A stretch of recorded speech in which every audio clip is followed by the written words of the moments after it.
Academy. Welcome to Harish Academy. Hi, this is Jyothi Chandrala. So ఈ సెషన్లో మనం కరెంట్ పాలిటీ అంశాల్లో భాగంగా శబరిమల కేసుకి సంబంధించి రీసెంట్గా ఏదైతే వార్తల్లో ఉందో దాని గురించి కంప్లీట్గా తెలుసుకుందాము. ఏంటి అసలు, ఎక్కడ స్టార్ట్ అయింది, డిస్ప్యూట్ ఏంటి అనేది కంప్లీట్గా కాన్స్టిట్యూషనల్ ప్రొవిజన్స్ ఏంటి అన్నీ కూడా తెలుసుకుందాము. సో యాక్చువల్లీ ఈ శబరిమల టెంపుల్ ఏదైతే ఉందో ఇది కేరళ రాష్ట్రానికి సంబంధించి పశ్చిమ కనుమల్లో ఉన్న అయ్యప్ప స్వామికి సంబంధించిన టెంపుల్ అనమాట. అయితే దీనికి సంబంధించి ఏజ్ ఓల్డ్ కస్టమ్, అంటే ఎప్పటి నుంచో వస్తున్న ఒక మతాచారం కింద మహిళలు ఎవరైతే 10 నుంచి 50 సంవత్సరాల వయసు మధ్యలో ఉన్న మహిళలు ఎవరైతే ఉంటారో వాళ్ళకి ఈ దేవాలయంలోకి ప్రవేశం లేదు అని చెప్పేసి ఒక మతాచారం అనేది మనం చూస్తూ వస్తున్నాం ఎప్పటి నుంచో. దీనికి సంబంధించి ఈ మహిళల పైన ఉన్న ఆంక్షలకి సంబంధించి వాటిని తీసేయాలి అని చెప్పేసి ఫస్ట్ ఆఫ్ ఆల్ ఫైట్ ఎప్పుడు స్టార్ట్ అయింది అంటే, అసలు ఫైట్ ఎప్పుడు స్టార్ట్ అయిందంటే 1991 సంవత్సరంలో మహేంద్రవర్మన్ కేస్. ఏంటది? మహేంద్రవర్మన్ కేస్ అని గుర్తుపెట్టుకోండి. అప్పట్లోనే దీనికి సంబంధించి మహిళల పైన ఉన్న రెస్ట్రిక్షన్స్ తీసేయాలని చెప్పి ఫైట్ చేశారు. కాకపోతే అప్పట్లో ఈ కేసుని కోర్టు కొట్టివేసింది. ట్రావెన్కోర్ హైకోర్టు అనమాట. తర్వాత నుంచి చాలా గొడవలు జరుగుతూనే ఉన్నాయి. అయితే 2018 సంవత్సరంలో, ఓకే, ఇది శబరిమల కేసు అంటాము. 2018 సంవత్సరంలో దీన్నే యంగ్ ఇండియన్ లాయర్స్ కేసు అని కూడా అంటారు. ఏంటది? Young Indian lawyers association. జాగ్రత్తగా రాయాలి, ప్రతి కేసు ఇంపార్టెంటే. Young Indian lawyers association case 2018. Okay, so ఇందులో ఒక ల్యాండ్ మార్క్ జడ్జ్మెంట్ అనేది సుప్రీంకోర్టు ఇచ్చింది. అదేంటి అంటే, ఈ మహిళల పైన ఏజ్ రెస్ట్రిక్షన్స్ ఏవైతే ఉన్నాయో మహిళలు కూడా సో శబరిమల టెంపుల్లోకి వెళ్ళొచ్చు అని చెప్పేసి మనకి 2018 సంవత్సరంలో సుప్రీంకోర్టు శాంక్షన్ చేసిందనమాట. సుప్రీంకోర్టు శాంక్షన్ చేసినప్పటికీ కూడా అప్పుడు దీని తర్వాత చాలా గొడవలు జరిగినాయి. దీన్ని వ్యతిరేకిస్తూ చాలా అల్లర్లు జరిగినాయి. సో 2019 సంవత్సరం నుంచి రివ్యూ పిటిషన్లు దాఖలవుతూనే ఉన్నాయి సుప్రీంకోర్టులో. ఆ జడ్జిమెంట్ ఏదైతే ఉందో దీన్ని మళ్ళీ పునఃసమీక్షించమని చెప్పేసి మళ్ళీ పిటిషన్స్ వస్తూనే ఉన్నాయి. దీనికి సంబంధించి ఇప్పుడు 2026 ఏప్రిల్ 7న ఫైనల్ హియరింగ్ అనేది స్టార్ట్ అయింది. ఓకే, ఇప్పుడు వింటున్నారనమాట ఆ కేసుకి సంబంధించి. మొత్తం 9 జడ్జెస్ ఉన్న బెంచ్కి సంబంధించి దీన్ని ఒక రాజ్యాంగ ధర్మాసనం ఈ కేసుని డీల్ చేస్తుంది. సో నిన్న జరిగింది, ఈరోజు కూడా ఇంకా జరుగుతూనే ఉంది దీనికి సంబంధించిన హియరింగ్స్. సో ఇక్కడ మనకి కావాల్సిన పాయింట్స్ ఏంటి అనేది మనం తెలుసుకుందాము. ఆర్టికల్స్ ఏమేం ప్రస్తావిస్తున్నారు దీనికి సంబంధించి, అసలు ప్రీవియస్గా 2018 కేసులో ఏ ఆర్టికల్స్కి సంబంధించి ప్రాథమిక హక్కులు ఏమేం ఉల్లంఘించబడ్డాయి అని చెప్పేసి 2018 కేసులో మెన్షన్ చేశారు. అవి ఉల్లంఘించారా లేదా అనేది ఇప్పుడు మనకి తెలుస్తుందన్నమాట. సో అప్పట్లో ఏం చెప్పారు అంటే 2018 కేసులో మహిళలకి ఎంట్రీ ఇవ్వడానికి రీజన్ ఏంటి అంటే, అప్పుడు ఆర్గ్యుమెంట్స్ ప్రకారం సో మహిళల్ని దేవాలయంలోకి రాకుండా చేయడం అనేది ఆర్టికల్ 14 అంటే సమానత్వపు హక్కు అవునా.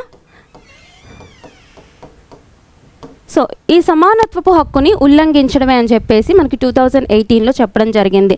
అలానే లింగ వివక్షత అంటే మనకి ఇది ఏ ఆర్టికల్ని ఉల్లంఘించినట్టు, ఆర్టికల్ 15ని ఉల్లంఘించినట్టు. జెండర్ డిస్క్రిమినేషన్ అన్నమాట.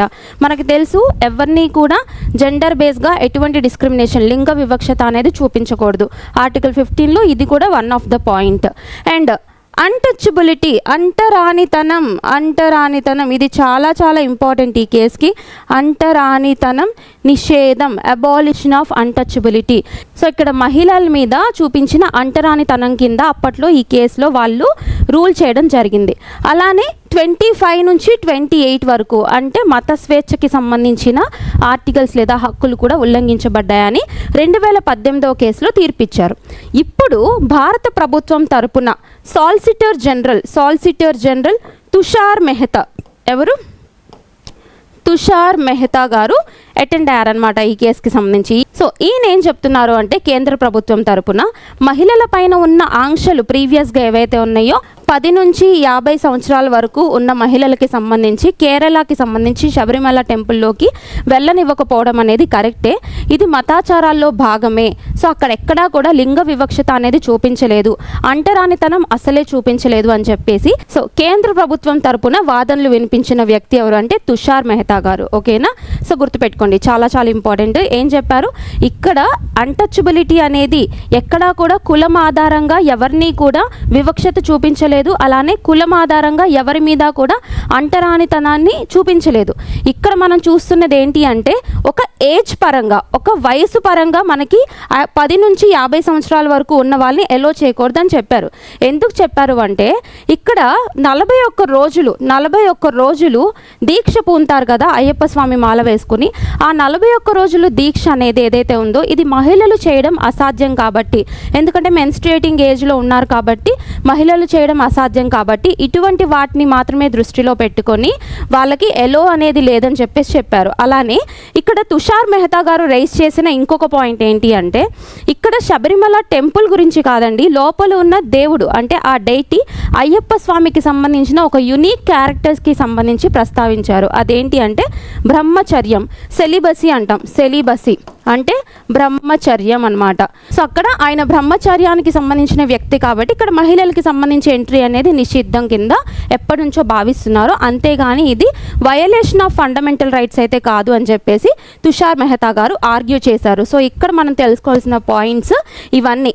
ఆర్టికల్ 14, 15, 17, 25 to 28 ఈ ఆర్టికల్స్ అన్నీ కూడా మనకి ఎగ్జామినేషన్ పాయింట్ ఆఫ్ వ్యూలో చాలా చాలా ఇంపార్టెన్స్ అనేవి చోటు సంపాదించుకోబోతున్నాయి.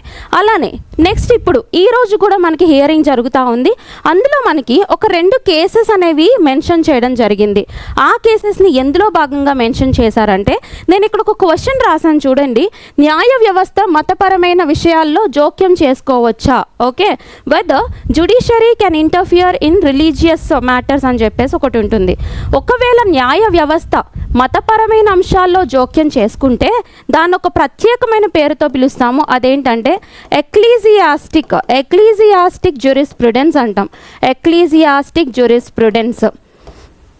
ఓకే, టర్మ్స్ గుర్తుపెట్టుకోవాలి. ఏంటది? న్యాయ వ్యవస్థ మతపరమైన అంశాల్లో జోక్యం చేసుకోవాల్సి వస్తే ఎక్లీజియాస్టిక్ జ్యూరిస్ప్రుడెన్స్ అని చెప్పేసి పిలుస్తాము. దాన్నే మతపరమైన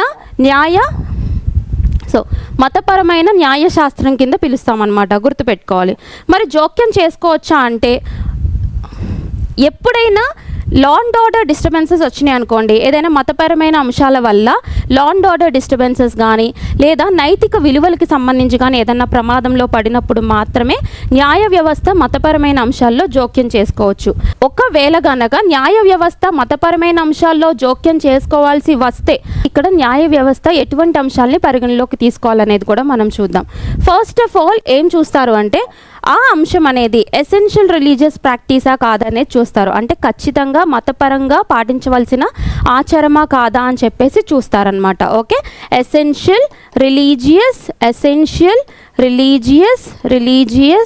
ప్రాక్టీస్ ఇది మనం చూసుకోవాల్సిందనమాట. అయితే ఇక్కడ ఈరోజు హియరింగ్లో ఓకే 8th ఏప్రిల్ హియరింగ్లో 2 కేసెస్ని వీళ్ళు ప్రస్తావించారు. ఆ 2 కేసెస్ కూడా ఒకసారి మనం నోట్ చేసుకుందాము. ఎందుకంటే వాళ్ళు సుప్రీంకోర్టుకి సంబంధించి ఇది ఒక ఫేమస్ జడ్జ్మెంట్ ఇందులో ప్రస్తావించారు కాబట్టి ఖచ్చితంగా మీకు ఎగ్జామినేషన్లో వెనక్కి వెళ్ళి ఈ కేసెస్ గురించి అడిగే ఛాన్సెస్ ఉంటాయి. ఓకే, సో ఒక కేసు వచ్చేసి దర్గా అపాయింట్మెంట్స్, దర్గా కమిటీ కేస్ 1961 ఒకటి, అండ్ ఇంకొకటి వచ్చేసి శేషమ్మల్ కేస్ వచ్చేసి 1972. ఓకేనా, సో దర్గా కమిటీ కేస్ 1961, శేషమ్మల్ కేస్ 1972. సో ఎందుకు వీటికి సంబంధించి ప్రస్తావించారు అంటే ఎసెన్షియల్ రిలీజియస్ ప్రాక్టీస్ అన్నాను కదా, వాటికి సంబంధించి వీటిని ప్రస్తావించడం జరిగింది. దర్గా కమిటీ కేసులో ఏం జరిగింది అంటే అక్కడ సో ఈ దర్గాస్కి సంబంధించి ఏదైతే రిలీజియస్ ఇన్స్టిట్యూషన్స్కి సంబంధించి మతపరమైన సంస్థలకి సంబంధించి నియామకాలు ఉంటాయి కదా, వాటిల్లో హెరిడిటరీ పరంగా అంటే వంశపారంపర్యంగా అపాయింట్ చేసే అపాయింట్మెంట్స్ అనేవి ఉండకూడదు, అక్కడ కూడా ఒక మెరిట్ బేసిస్ కింద తీసుకోవాలని చెప్పేసి తీసుకొచ్చిన కేసు దర్గా కమిటీ కేసు. అలానే శేషమ్మల్ కేసు కూడా తమిళనాడుకు సంబంధించి టెంపుల్స్లో అర్చకులు ఎవరైతే ఉంటారో వాళ్ళలో కేవలం ప్రీస్టులు మాత్రమే కాదు ఎవరినైనా కానీ అపాయింట్ చేయొచ్చు అని చెప్పేసి తీసుకొచ్చిన కేసు అనమాట శేషమ్మల్ కేసు. సో అంటే ఈ రెండు కూడా ఖచ్చితంగా మతపరమైన ఆచారాలు అయితే కాదు కాబట్టి వాటిని మనం త్రోసిపుచ్చొచ్చు, వాటి ప్లేస్లో అక్కడ కోర్టు కొన్ని గైడ్లైన్స్ తీసుకురావచ్చు అని చెప్పేసి ఈ రెండు కేసెస్ని కూడా ప్రస్తావించడం జరిగింది. ఓకేనా. సో ఇది మనకి ప్రెజెంట్ జరుగుతున్న ఇష్యూ అండి శబరిమల కేసుకి సంబంధించి. ఒకవైపు వచ్చేసి మహిళల హక్కులకి సంబంధించి మహిళల సమానత్వానికి సంబంధించి ఆర్గ్యుమెంట్ జరుగుతూ ఉంది. సో ఇంకొక వైపు వచ్చేసి మనకి మతాచారాలకి సంబంధించి ఆర్గ్యుమెంట్ జరుగుతూ ఉంది. చూద్దాము, హియరింగ్స్ అనేవి ఇంకా కంప్లీట్ కాలేదు. మొత్తం కంప్లీట్ అయిన తర్వాత కేసు యొక్క ఓవరాల్ సమ్మరీ అనేది మీ ముందుకు తీసుకురావడం జరుగుతుంది. సో ప్రెజెంట్ అయితే యూనియన్ గవర్నమెంట్ అయితే మహిళలకి సంబంధించి విధించిన ఆంక్షలు ఖచ్చితమైనవే, అవి ఉండాల్సిందే అని చెప్పేసి యూనియన్ గవర్నమెంట్ వాదిస్తుంది. ఓకేనా. సో ఏ డౌట్స్ ఉన్నా కింద కామెంట్ సెక్షన్లో మెన్షన్ చేయండి. Keep learning. Thank you so much.